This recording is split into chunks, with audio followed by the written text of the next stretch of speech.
All right, hello everybody, and welcome to Geopolitical Trends. So excited to be with you as always. I've missed you all, guys. I know it's been a while. I just got back last night, so I'm still jet lagged. But anyway, I'm so excited to be here because I've been sort of keeping an eye on the development in the Middle East, and so I decided I have to come on the air and share with you some very, very important development that you need to put in perspective. Because, like we said last time before I left, uh, what should we expect moving forward? Well, the dynamics is going to be changing, not to the direction Israel might have hoped for, or the US for that matter. And this is what I intend to share with you today. So, before I do all this, I'd like to always extend my sincere thanks to all of you, no exception whatsoever. Of course, there are those, like, for example, the supporters and members of the channel. I want to give a shout out to Shi Leong Chia. Thank you very much for becoming a channel supporter. Also want to give a shout out to Tay Richard and also AC Wong for becoming a channel supporters. And the last person I want to give a shout out to as a channel supporter is Summit Mitra. So thank you all for becoming a channel supporters. I take this opportunity, guys, because I have to also extend my sincere thanks to some individuals that put some super stickers before I left. Didn't get a chance to say thank you. It's so crucial. And I'll take an exception to one particular individual by the name of Pito L. Tracker USAA. So I'm going to share this with you. It was so generous of him or her to put a $300 super sticker. I'm so thankful. I'm so grateful. I greatly appreciate it. I also want to say thank you to Lehman and Swallowpath, Anwar Abu Bakr, and Boone, among others. So thank you all for your continued support. Speaking of channels, members, and supporters, by the way, before I forget, I will be doing an exclusive at the end of this month for the channel members and supporters. So that's just a Q&A for the members only. So if you are interested, become a channel supporter or member and join us for this wonderful conversation at the end of the month. So let's get on into our topic here, because it's very, very significant. I know there are those who are saying already, oh, this can't be true. Oh no, it can. If you only know the area near Babel MB, which is the southern part near Aden, with the access through the Red Sea into the Indian Ocean. Yeah, the Yemeni Houthis can do that. And I'm going to share some with you here. So the first question we need to ask is, how significant is this development? Because you can't, like, again, when it comes down to the Middle East, you can't just assume. You have to always put stuff within its proper context. So second question is, now if now that the Houthis took over an Israeli ship, how far, because we have to consider that, how far now the Houthis capabilities are in the Red Sea when it comes down to something like this. Because it ain't easy to just take over a ship. Then you take it over to the Yemeni waters. And the third question we need to consider, not a question, but to consider, is the timing of this. What do I mean by this specifically? Is that the attack conducted by Hezbollah against Israel, which, by the way, we don't hear much about. I intend to do a live stream for you about Hezbollah and all that stuff, because I've been digging into this as I was traveling overseas. So this is what I intend to share with you about this one here. So just for those who might not know, here is the gentleman here, Pito Tracker US. Thank you. I wish one day, if you are in the US and you happen to be in Texas, I would love to just meet with you for a cup of coffee. I can't thank you enough for your generosity and support for this channel. Truly appreciate it. So thank you so much from the bottom of my heart for your continued support. I truly, I'm speechless.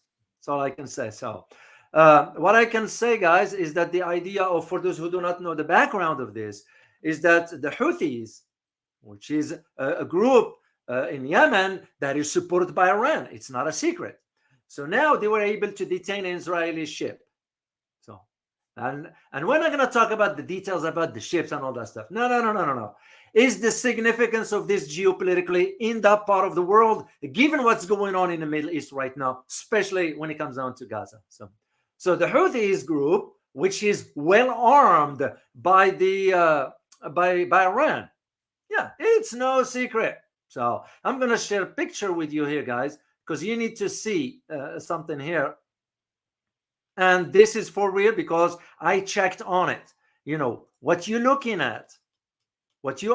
at, it's called a tufan, an Arabic word for the flood. So this is a type of missile, okay, that is currently designed to carry conventional warheads. Okay, that is also capable of arming itself with either chemical or nuclear warheads as well, you know, and it weighed about 800 kilograms. So that is what's important about to understand that. Now you're going to ask yourself, oh, how the Houthis can afford that? It's not the Houthis, it's the Iran providing that along with other type of missiles. This is why Israel had to think twice about going into Lebanon. And second, they were concerned when the Houthis announced that when they launched their missiles near the Dimona nuclear power plant. And I did a video for you guys about that one. So this is why you have to put this in perspective. Western media is not going to disclose certain details because this now shows Israel might have miscalculated this whole saga of going into Gaza. But you also need to understand the background. What is this is all about to begin with? What do you guys think? What is this whole saga of Gaza and all that? What is it all about specifically? If you can type in the answer in the chat box, I will greatly appreciate it. And speaking of chat box, make sure to type in where you are joining me from. I will greatly appreciate it. So as I said, the background for this story. The Houthis took over an Israeli ship and took it to the shore of the Yemenis. Just when was it? Actually, earlier here. It's nighttime in Sana'a. I spent time in Yemen. I was back and forth between Washington. Interesting, one of the poorest countries in the world, in the Arab world. I'm sorry, not the world, the Arab world. But a wonderful people. Really, I actually enjoyed Yemen, and it's sad that it's the state of affairs. It's how it is in Yemen. But here's the interesting aspect. Of course, now the Prime Minister of Israel is saying, oh, this is considered very dangerous globally. Why do you think he said that? And I put this in quote because it's his word. The reason he said this word globally, that is the key word, guys, because he wanted to expand the conflict, to bring in other powers into it. Because this is all aimed at Iran specifically. This is why they wanted to draw in other major powers to get in. And as he described the Houthis as an Iranian terrorist groups or terrorist act. Well, wait a minute, you know. You're saying something that you are doing. So what makes your case justified versus others?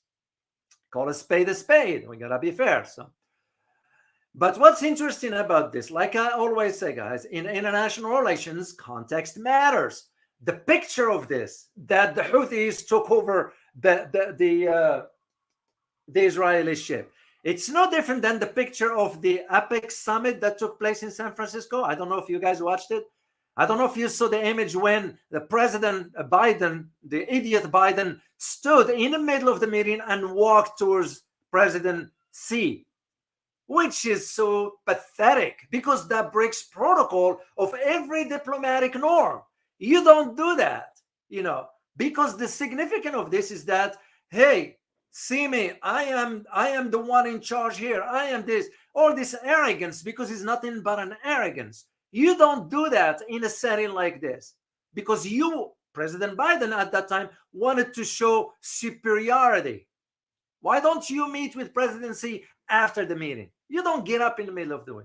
But on the other hand, we don't blame President Biden because he's not altogether here. So I just brought this as an example to bring it to this one here. So the idea of, not the idea, but the images that's now circulating around the world, that's what made me decide to come on the air here and share this with you. It's because you have to understand now the significance of this on a global level. Because the significance of it means one thing, is that now with the Houthis taking over the Israeli ship, that means it's a victory. That is what it means. So despite Israel, whatever, here's a Houthi group that is well armed, because they are not armed with RPGs. We're talking missiles here. This is why, once again, despite what you hear about Israel going to attack Iran and all that, it's nothing but hypes. The same thing applies to Lebanon. Israel is going to do this. It's nothing but hypes. Israel understands the ramification if it decides to go in either direction, either in Lebanon or in Yemen, which means also that the U.S. will have to be involved. Well, the U.S. is already involved. When I was overseas, I had to look into something very specific. And this one has to do with, I don't know how many of you are familiar with a base in Negev, base 512. I know some think of it as 152. It's base 512. The equivalency of, what's the one we have in the West?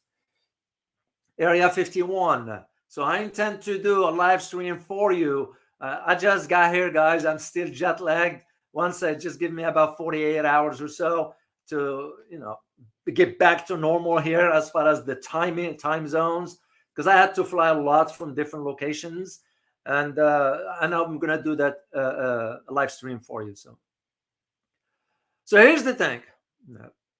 This the Yemenis, the Houthis now call this military operations. Once again, this is not about pirating, whatever. No, they use the term specifically because the way they ascended into that is through helicopters, by the way. So they Houthis call this as military operations in the Red Sea. Well, why is this important? And I'm going to share with you something you need to know about the geography of that part of the world. Let me just open this out for you guys. And I'm going to share some stuff with you about the history of that part of the world. It's very important to understand. All right, let me share this screen with you. Present and share screen.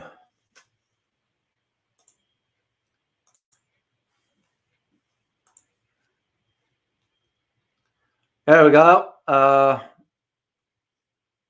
Full screen layout, so you guys can see here.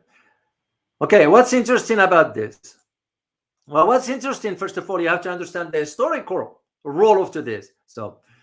And here it is. It is believed, based on the historical data that at least I am very familiar with, given that I wrote books about some Middle Eastern countries, and I have to look into all this.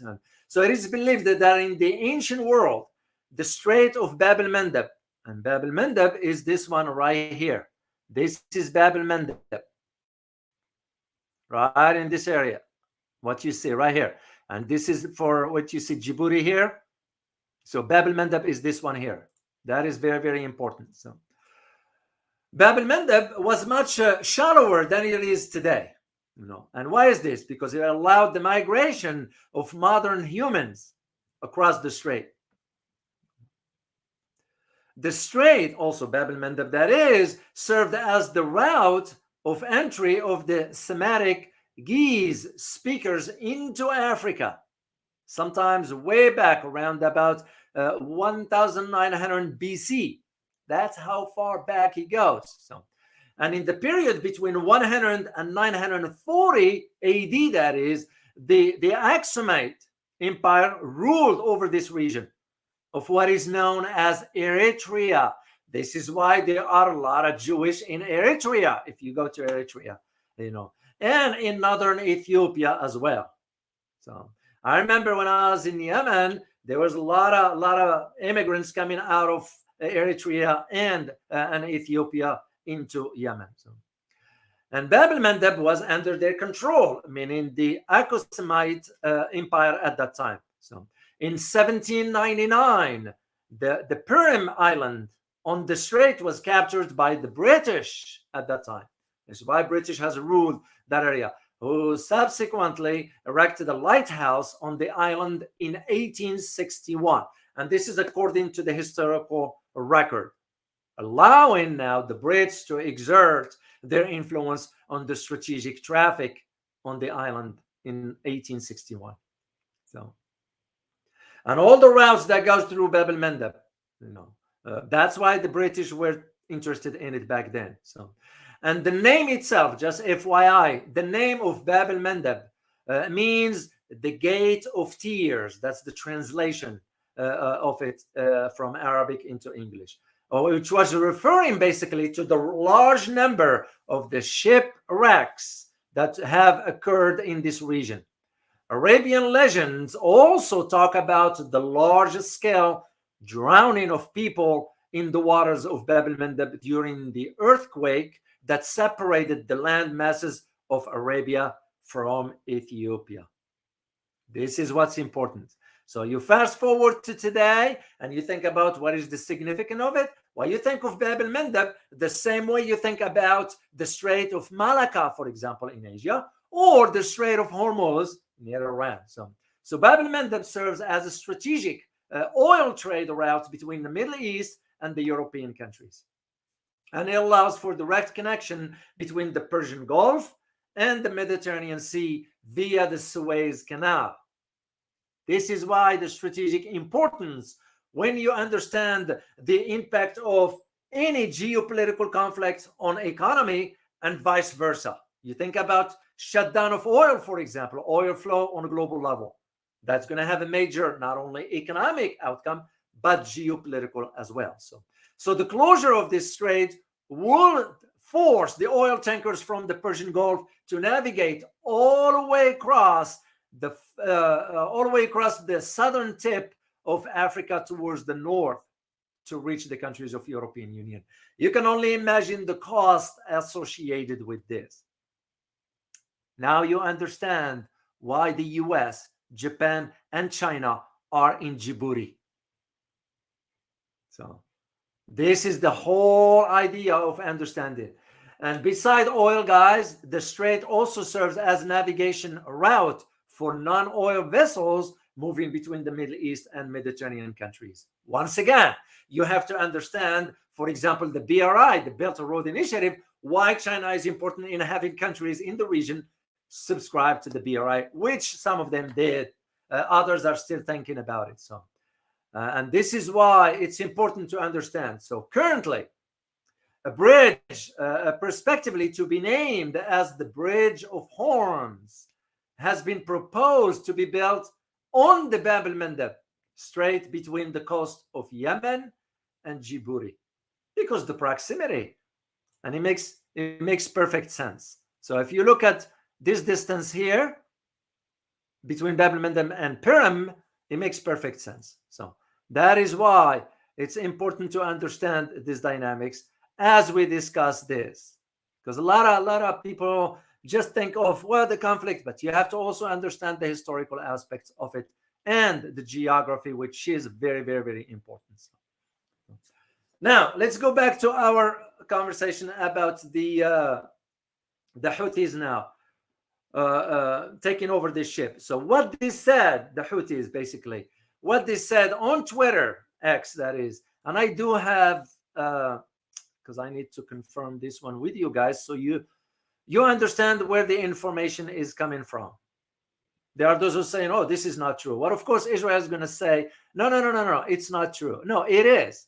It is. As a matter of fact, now it's becoming clear that Israel propaganda, which is all lies, it's been now sort of challenged by TikTok, believe it or not.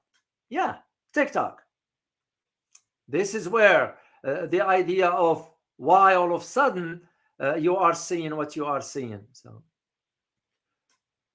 let me go back to your response about what is really the conflict is all about in Gaza. And I just wanted to see your input, guys, because it's very important. Oh, Hedi, Thank you so much for your super sticker. I truly appreciate it. You wrote Biden called presidency dictator for good relations. Yeah, what about that? How dumb and stupid of the American presidents to be talking like this while meeting with the guy. That shows you right there. There is no depth in understanding how international relations operates. But our president is an idiot anyway. So thank you so much for your super sticker, Hedy. I appreciate it. So let me see where your answer is about what is really this conflict is all about. And I'd like to have your input, guys, because we all are in the community here, and we like to exchange ideas. So Ned, you wrote new canal to bypass the Suez. To a degree. Let me see if any other comment here, guys, or answer to that question. What is really about the conflict is all about? Is there large? Okay.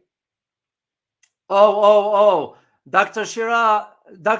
Shehbaz Khan, oil and gas waters. You are absolutely correct, Doc. You are absolutely correct. It is about gas. Why?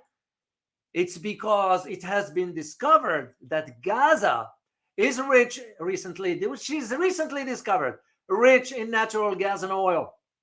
So this is why Western leaders are allowing Israel to do whatever. So, and I even get a tweet because I gotta give a credit to whomever shared this with me, and I'm gonna share it with you guys here because that is the right thing to do. Share a screen. Okay, this is by Kim, Kim.com.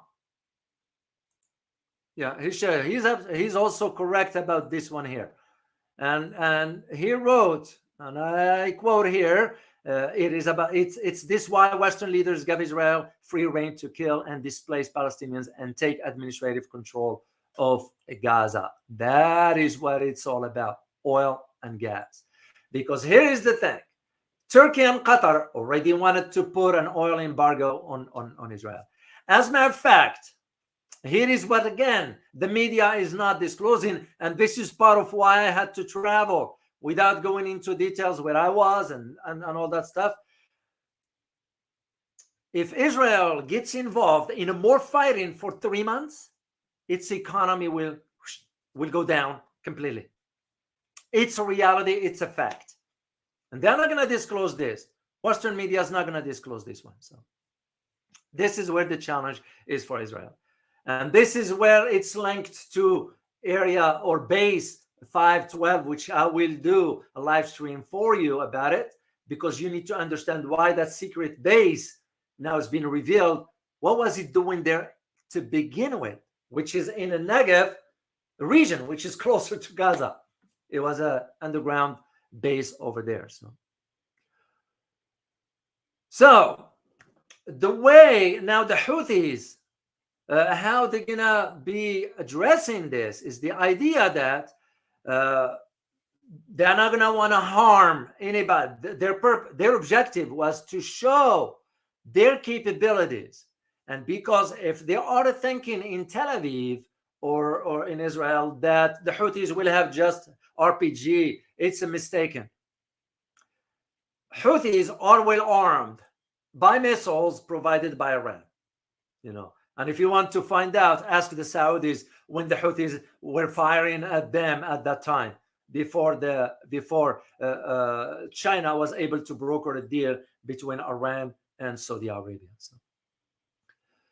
And what the Houthis are saying basically is that why this? Because this one comes, and I quote here, because the Houthis military spokesperson, he's the one who disclosed this when he said, and I quote, "This comes out of the religious, humanitarian, and moral responsibility towards the oppressed Palestinian people and the siege and the continuation of horrific and heinous massacres by the Israeli enemy." End of quote.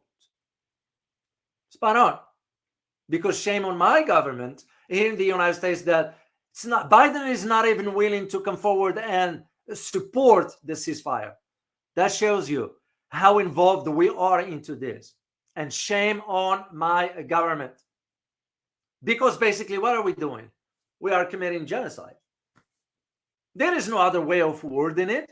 There is no other way of sugarcoating it. You say it the way it is. So our idiot president is dragging us into some major conflicts that the outcome ain't going to be pretty for all parties involved. And if we think this idiot president, our president, if he thinks that he's going to order the aircraft carrier to go there and flex the military muscles that people is going to cave in, he's mistaken. That era is gone.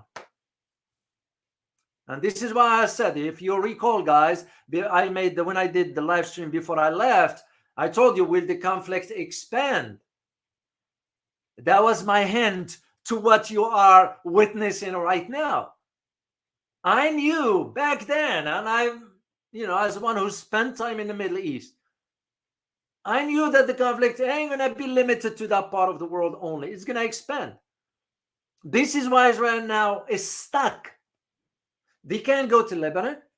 They can't go to Yemen. Because they're going to be firing. Hezbollah and the Houthis will be firing, not at some randomly, they will be targeting inside Israel. I was talking recently with some Jewish people, and once again, guys, we do not confuse the Zionism ideology with the Jewish people. Two separate things. They are Jewish people are against what their government is doing because it's not right. So let's make sure of that, guys. So we don't sort of clump everybody in one. No, Jewish people one thing, the government is another, like in every government around the world. So I can see it in my own. I can't speak for others. I can just see Biden doesn't represent me. I don't even think he was qualified to become a president to begin with. But if you understand, our system is so corrupted to the core, and that's how certain things are managed. The hidden hand. Because here's the thing. If you think President Xi, when he came to APEC, was about meeting with Biden, you're mistaken. Why was he here?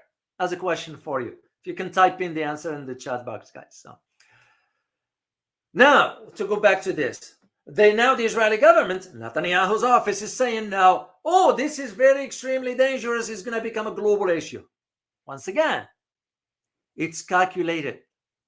Those words are measured because Netanyahu, realized that he's stuck. Now he wants to pull in some other Western countries to be involved. We are involved already. We pretend like we're not. We are deep down in it. We are committing genocide. Because I can shy away from saying this. It pains me to know my country is doing this and yet calling for the rule of law, calling for democracy, calling for human dignity, calling for responsibility and so forth. And we're doing the opposite. Shame. Shame on our government. So the Prime Minister of Israel, Netanyahu, is doing the same now. He's trying to woo other foreign governments. I just heard the statement by the German foreign minister, Anna Burbank, which another idiot that's not supposed to be in that position. Yeah, don't shy away, female or not. She's not qualified for that position to begin with. So, and this is what Israel is saying is that, they call it the hijacking of the cargo ship by the Houthis near Yemen in the southern part of the Red Sea, and I put this in quote, is a very serious event globally, end of quote. Mark my word on it. This statement was meant for one objective and one objective only, is now to expand this on a global level by wooing, because what does it mean this? That means any ship that is going through is going to be hijacked, which is not true. The Houthis already announced that any ship that carries Israeli flag will have some issues there. Others, they are not going to touch them. They're allowed to navigate according to international law. Simple as that. So, and by the way, there's now already two conflicting stories as to whom the ship belonged to. Was it an individual in Israel or was it a government? So, well, the ship that is left Turkey, because they came from Turkey, it was on its way to India.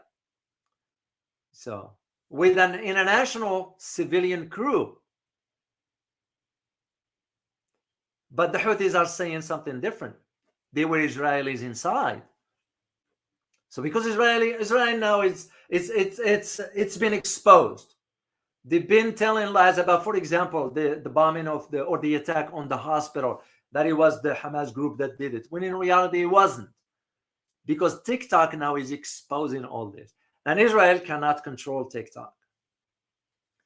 Now you understand why the base 512 in the Negev, the desert, was established there to begin with. That was another NSA. So, and I'll do a live for you about 48 hours or so from now.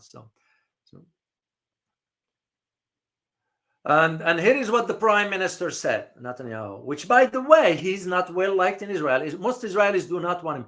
They want him to resign as of now, basically.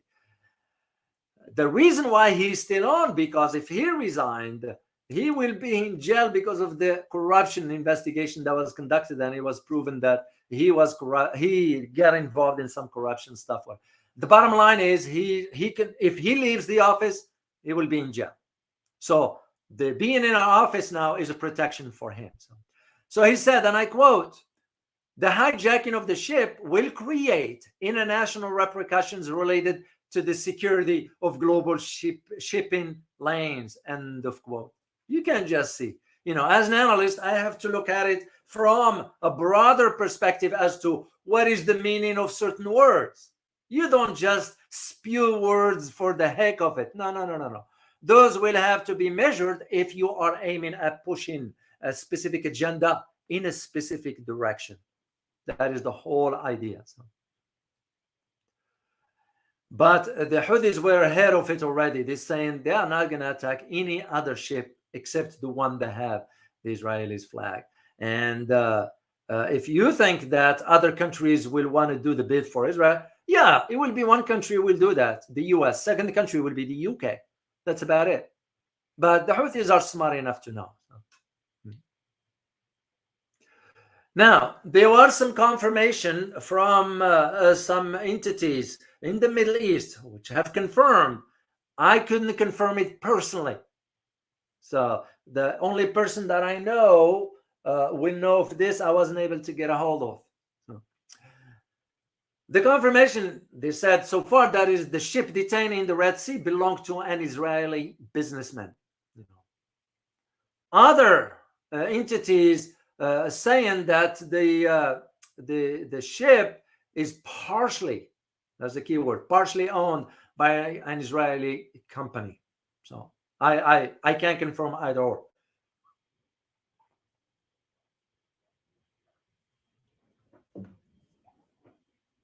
Excuse me. Now, the US officials, of course, confirming that the Houthis seized the Galaxy Leader, that's the ship, basically, which was landing through a helicopter. Because it was a naval force. Those Houthis were not some tribal people just going there. Those are highly trained. This is why I said way back, Iran, the investment it made in the groups in the Middle East since the revolution is paying off. That's why I said Iran is not Iraq. This is why we couldn't attack Iran. Israel couldn't attack Iran because they know, both Israel and the US understand what the ramifications will be. And this is where I get the confirmation from what the military spokesperson for the Houthis said, and I quote, "The group will target all ships owned or operated by Israeli companies or flying the Israeli flag." End of quote. And this is why the Houthis wants to already give a heads up to other countries of the world to withdraw their citizens who are working as a crew members in the ships, from the ships, to avoid sort of being boarded and taken hostage and so forth.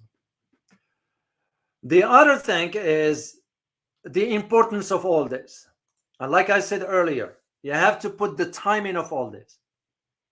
And you have to put also the capabilities. So if the Houthis were able to do this, that means what? That means they can be backed by some other capabilities that maybe the Israelis do not know about. And what am I referring to here specifically? I'm referring to missiles. Missiles that will be within reach of Israel territory. Now, it leaves no room for us to say, well, maybe, perhaps. No, none of that. They do have the capability that will be within reach to Israel territories. The same thing Hezbollah does. As a matter of fact, Hezbollah just downed some drones belongs to Israel. Begs the question, what kind of capability Hezbollah was able to do this? And this is why, if you guys remember last time I asked you a question, what is one thing China could help Iran with? And you all answered it was about Beidou. So Iran can see, because they don't now the GPS, the Chinese GPS basically. And as a matter of fact, I did find out that there are some differences between the US version of the GPS and the Chinese GPS. So makes me just now wonder about space, because I had to talk to some people about something in space pertaining to the space station. Very interesting dynamics between four entities: the US, Japan, Russia, and China. Some groups working to undermine the others regarding the space, and which is another conversation for another day, guys. But this is where the importance of understanding those dynamics. And I was for a reason why I did what I did as far as the live stream before I left about Hezbollah. Because when Hezbollah said, you all remember, when they said that Hassan Nasrallah said, we are involved from the get-go in this war, and we will stay in it. It was in a subtle way. Hezbollah, of course, is not going to come openly and disclose all that. That will not be a smart move. When it comes down to this type of conflicts, strategy plays a role. It's no different than for those who say, oh, the Russians or Wagner, for that matter, will not provide or will provide. We will never know, because first of all, Hezbollah is not going to disclose that, and second, Wagner or Russia is not going to confirm it, which is normal thing to do. I'll take you back to the 80s when the Russians were in Afghanistan. Who do you think was providing the Mujahideen with stingers, missiles? Yeah. Was it disclosed? No. Till you start seeing Russian helicopter, Soviets at that time falling. It's the same scenario here. History coming in a full circle. Except that now both groups, Hezbollah and Houthis, are well armed by Iran, of course. I mean, if you consider that Hezbollah has over 150,000 missiles, it begs the question, what kind of missiles do they have? What I shared with you guys was nothing but an example. It was nothing but an example of one type. Yeah. And this is where we are finding ourselves, we in the United States, dragged into this. Even Americans now are questioning why. Why are we involved? Why are we sending out troops? Even Biden is lying. He's the liar anyway. He's lying. Oh, we don't have troops. We do. Let's not lie. I understand in politics, in international relations, you have to look for your own interest and all that. But the question, what is our interest in this conflict? Yeah, straightforward. What's our interest? I don't see any. Israel created the issue themselves. Why aren't we involved in it? Let them figure it out. And by the way, Muslims and Jews, I'm not talking government, people, Muslims and Jews coexisted for a long time. They lived side by side in peace. It's this damn ideology that is coming, especially from the far right governments in Israel, with somebody like Netanyahu, and this is why the Israeli people do not want him. He's destroying the state of Israel. Period. Because what this exposed now, this conflict, it really exposed the vulnerabilities of Israel, despite what you hear about nuclear weapons and all that. It's nothing, because if they use the nuclear weapons, the consequences will be very devastating for them, for the region for that matter. As to the wording of the prime minister to woo the foreign players, well, the foreign players mainly is going to be the United States and the UK. UK is useless. The UK, in my opinion, as one who observes international affairs, UK has been looking for some relevancy for the last 80, 70, 80, 90 years. UK is gone. UK is gone. So, and UK is going to now do what they can deviate from that. No different than Canada, no different than Germany. France, now you start to hear some statements, but those are nothing but statements. It's the same thing I will say about the Arab world itself. Oh, what the Arab world is doing is talking. That's it. Well, we're going to have to call for ceasefire. Come on. How many times are you going to have to call for ceasefire? Yeah, you don't just blame the Western world. You blame the Arab countries as well. So, I mean, for Jordan and Saudi Arabia, especially Jordan. Well, Jordan, like I said, the Jordanian now, the king is saying, well, it's going to be devastation for the refugees. He doesn't care about that. He cares about ensuring the monarchy is inherited by his son, who just got married. So one of our viewers here in the community put a comment on it. Yeah, that's what he's concerned about, is to pass on the monarchy to the next. Their monarchies, well, how much are they going to care about the Palestinian cause? It was never, I was convinced from way back, the Palestinian cause is nothing but a tool Arab leaders across the board, they use to justify certain things, to divert attention from domestic failure of economic, education, health policies, and so forth. What you do, you distract. It's no different than what our idiot president is doing. So, I mean, I think about it this way. Why are we going there for? Why are we sending our tax dollars for? Why an average American is struggling to make ends meet, while his tax or her tax dollars are being sent to some foreign land for what? What is our beef with the Palestinians over there, or whatever, or whomever? We saw it with Ukraine. I mean, now with Ukraine, you're looking at a CIA director is going there. Yeah. And usually, you know what it means? When a CIA director make a trip, that's the end of the journey for the comedian Zelensky. You all know what I mean, right? Basically, we come into split roads. Ukraine is already gone because the comedian idiot President Zelensky couldn't make a decision. He was forced to. His boss or his patron told him not to. That is where the difference is.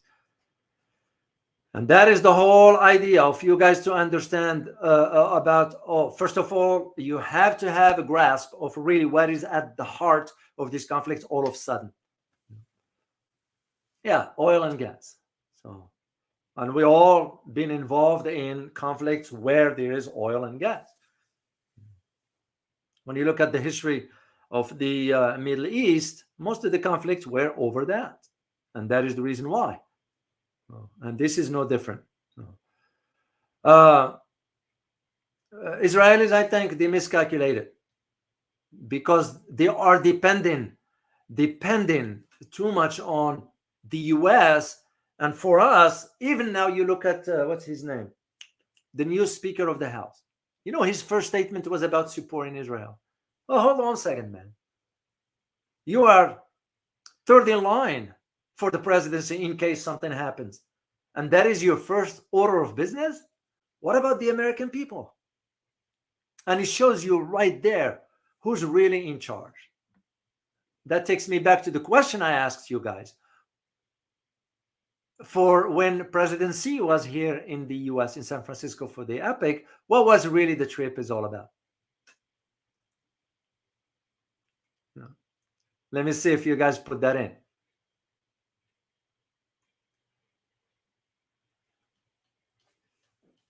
I don't see any here. But anyway, I'm gonna just answer this and move on. So it's to meet with the business community, but it also tells you where the power lies. It's not with the president of the U.S. He's nothing but a tool. So when you hear that term, the leader of the free world, it's bravado, no more, no less. So that is where. All right, guys, I wanted to keep this short to the point. I just got here. I'm still jet lagged, and I will be organizing certain things, and I will do the next one I need to do for you guys is about Lebanon, because you need to know some stuff going on. And second thing has to do with the base 512. Yes, the base 512. I have some info about it. Was aware of it back then, but it was on the sensitive side. So I'm gonna just to remind you again, for the channel members and supporters, I will be doing an exclusive Q&A for the members and supporters. If you would like to become a supporter or a member of the channel, I will greatly appreciate it. I want to say thank you to all of you who bought me coffee. It means a lot, guys. It means a lot to me. I want you to know. That tells me how much you appreciate the content that I create for you here, because I am not here to talk about kitty cats playing and so forth. I can't do that.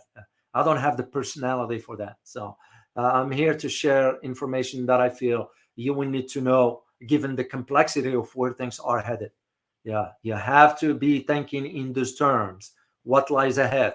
And I would like to prepare you to the best of my abilities by sharing information with you that make more sense. Now, how do you use this information? It's your decision, your prerogative. But I am very grateful to you for your continued support. It means a lot. So please hit that like button as you are watching this one here. I will greatly appreciate it. And I will take two or three questions quickly here. And let me go back all the way to the top here. And thank you guys for joining me from different parts of the world. Nafisa Sheikh from London. Good to have you here. Good to have you. For Boogie, David, missed you doing your lives. Glad you're back. Thank you so much. I missed you all, guys. And I mean it. I mean it. Because, interaction with the community, it meant not just for just talking for the sake of talking. It meant for learning about each other, first of all. And second, how we can all come together in our thinking for figuring out a way which direction we could contribute to move the world in a peaceful way, because it all benefit us, not just you living in whatever part of the world and me here in the US and so forth. So I'm very, that's why I missed literally those last 11 days or whatever that was. But it was, by the way, no way for me to get on the air. The environment wasn't conducive for that. So I miss you all, and I'm glad to be back here with you guys. And I will be doing more live streams. That now I'm back home. So, for Jack Collection from London. It's raining here as well. So good to have you. Who is this? Maroc Spake Cops from Morocco. Good to have you. Good to have you here. Last time I saw some individuals from literally South Africa, Tanzania, very, very different parts of the world. I'm very glad to have you. Maria from Geneva, Switzerland. Good to have you. Sadiq Kam from UK, Bristol, UK. Good to have you. All right, let me see who is from here. From Orlando, Florida, 179. Big Kev from Florida. Good to have you. So, all right, let me see. Question, guys. I'm gonna take this one. Oh, I want to say thank you once again to Pito A Tracker USA. Thank you so much, man. Truly appreciate you. I want you to know this. And if you are in my neighborhood, just reach out. I would love to sit down for a real cup of coffee with you. I mean it. So, all right, let me see a question. I'm gonna scroll down, and if you will be kind, just put Q so I know it's a question, and I'll answer it for you. And once again, just to remind the channel members and supporters, at the end of the month, I'll set it up this week, so you know ahead of time. Just prepare your question for that. And Athene Wu, good to see you too, and happy to be back. Greeting from Europe, of course. Yeah, we'll prepare. We'll do those exclusive Q&A. I'll answer your questions. It's more of your time than mine, but also it's an opportunity for me to get to know you better. So that's yeah, you're absolutely correct. Taiwan still government has no shame, because they don't speak for me for sure. Shame, and most Americans will agree with me. Yeah, because we don't care for because the government going out against our will. You know, what are we doing in Israel? Why are we sending money to both Israel and Ukraine? What for? If it's not for corruption that exists in the government. So yeah, that's just how. By the way, guys, while I'm thinking about it, I am looking into a story about Singapore, which just agreed with two other countries, Indonesia and Malaysia, to use their own currency. Very interesting. And if you only know the background, why that is. But I'm also questioning the timing of it. So I'm going to confirm some information, and I will do a live stream for you. So here's a question from Army with a question. How is Hezbollah making success in southern Lebanon in regard to destroying valuable assets? Well, it depends. What assets are you referring to here? Because when you use the term assets, it depends. You know, the only thing that so far, and I intend to address this when I go live, is that the capabilities of Hezbollah is preventing Israel from moving forward into Hezbollah. They couldn't walk in like they did back in the 80s when Israel invaded Lebanon. And they can't do it now. It's a different story altogether. This is why it's and Israel and Hezbollah is not showing everything. But you think about it, when they downed the drone, that begs the question: what kind of capability that will take down? This is not an RPG stuff. And knowing what I know as far as the capability of Hezbollah, they do have some major weapons that is provided by Iran. It's no secret. It's no secret. Now, the question is Wagner group already provided weapons for Hezbollah? That we will never know. But how you will know is when you start seeing, assuming it's reported, that certain targets within Israel have been destroyed. That's when you know they do have some capabilities that Israel will have to think twice about walking into. Mind you that the Chinese most likely will provide Iran with their equivalency of GPS, the Beidou, you know, and is from what I read so far is deadly accurate. So that's going to change the equation for Israel. Basically miscalculated. That's the only way I can think about it, because that era of doing whatever, it's over. It is over. That's the way I see it. Okay, I'm seeing one last question if it is one here. But if it's not, I'm going to sign off, guys, and I'm going to have to work. If I can prepare the stuff for next week, There's a lot of stuff to catch up to, and that I have to do. Oh, time now 9, not a news channel. Thank you. Welcome back. You're most welcome. You are most welcome, and I really appreciate you guys. All right, let me again, if there is one here. Oh, by the way, there is another development that just happened in none other than Bahrain, because I saw a name here of Bahrain. Something happens with their prime minister that's saying now they will support certain aspects of Israel, not Palestine. And you all know why. Because of the Fifth Fleet. Yeah, that's why I always question the Bahrain. Yeah, you question this. So. Richie, your vote. Thank you once again, Dr. David from Morocco. You are most welcome. You are most welcome. Dandy from Scotland. Cream Duncan, good to have you, sir.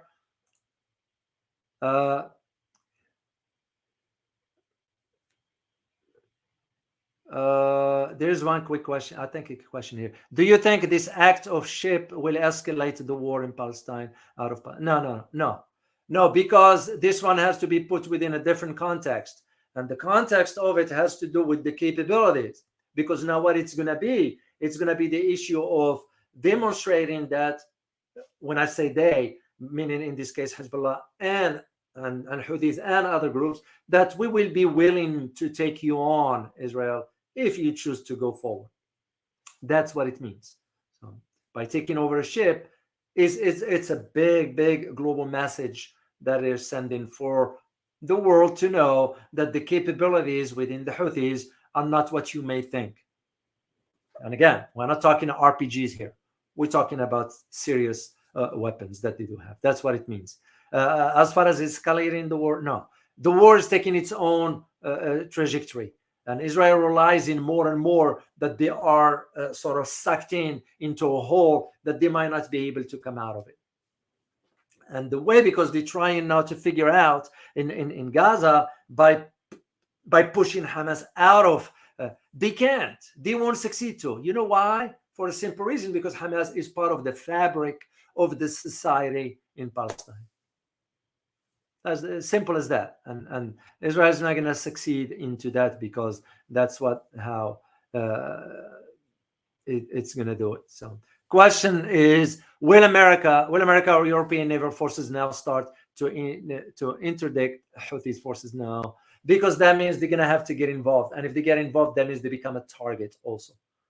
Because Houthi is not going to differentiate between, if you are coming over there, that means you are in support, with the assumption that if you are, hypothetically, if you are Sweden, let's say, South Africa, and your ship is passing by, no, there's no issue there.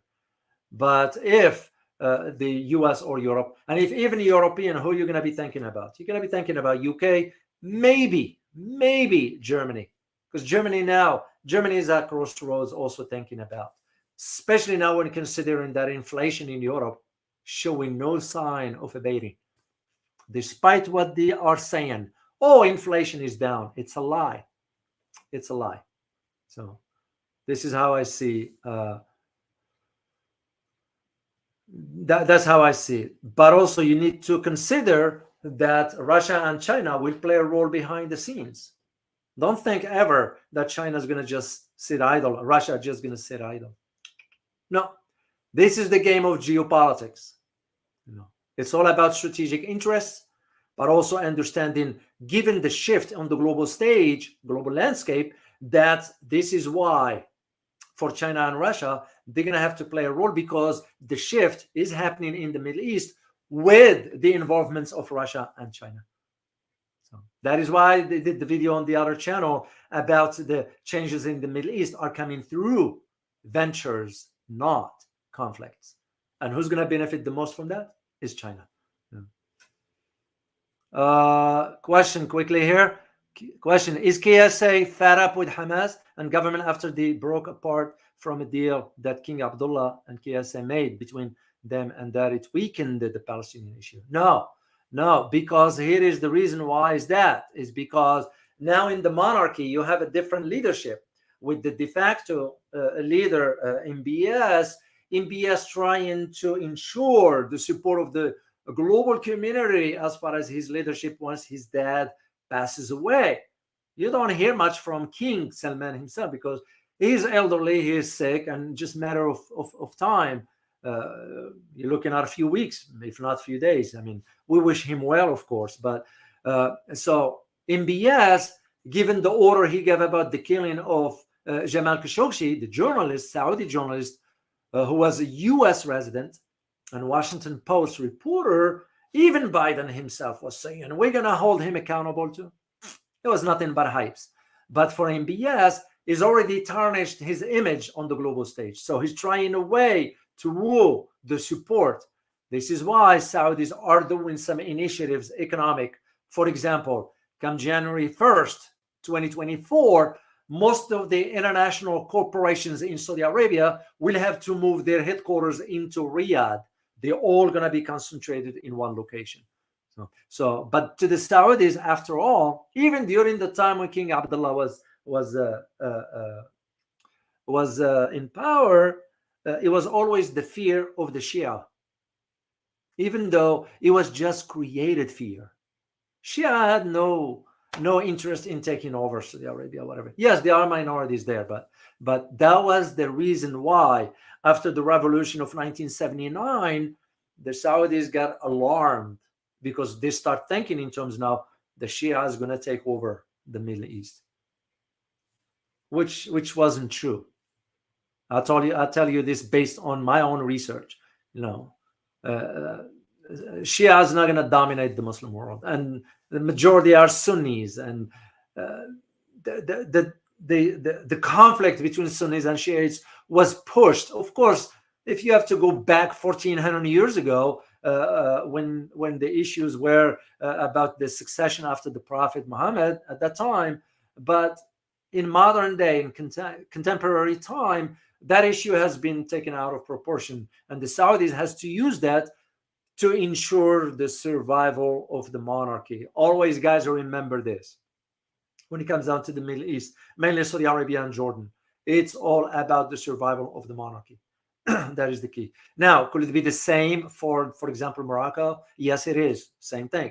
Because they have to ensure stability for when the king passes away, his offspring will take over. And that's just how it has been. Now, to some countries, monarchy is better than just having a republic or whatever. So because stability. Saudi is no different thinking in these terms, because the Al Saud family will have to ensure the stability of the monarchy. That's what it's all about. Okay, last question here I'm going to take, guys. Are the global helping or impacting the decision government make in regard to ceasefire, or do they not care? I'm not really understand the first part of the question. All I can say is that when it was the vote in the UN, 146 countries voted for the ceasefire. 14 countries were against it, and I think 14 and 40 something abstained. It shows our U.S. was at the top of those opposing ceasefire, and it tells you right there where the story is. Germany abstained from it, so they're not gonna ceasefire now. Is kind of almost too late, because the atrocities still continue. Now, the question we need to ask is, will there be an investigation by the ICC after all this? Because so far ICC is useless. They're not conducting any. So that is where I see the difference. So. All right, one last question here from Michael Julian. Doctor, do you think Iran, Turkey, and Russia are going to reach a point of so much indignation that they will carry out a joint SMO with the backing? No. The reason being, because if you do that, you are widening the conflict on a global stage level. No, I don't see them doing that one, because that's going to create more. Russia wouldn't want to get involved at this time because it has Ukraine. Turkey has other other agenda on its mind. Because remember, there are elections coming at some point, but also Turkey thinking in terms of the gas field on the Mediterranean. There's a lot of dynamics going on. So this is why they're not going to go that far.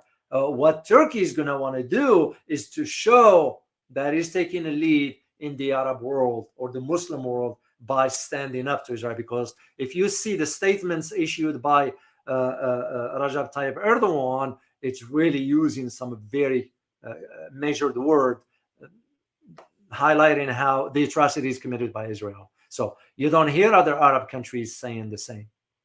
And it tells you right there where the priorities are. Oh, thank you so much, KL. Appreciate your super sticker. Truly appreciate you for that. So, all right, guys, I hope you find this very informative, and I look forward to seeing you next time. As always, remember, geopolitics impact your daily life in more ways than one. Till next time. Bye-bye.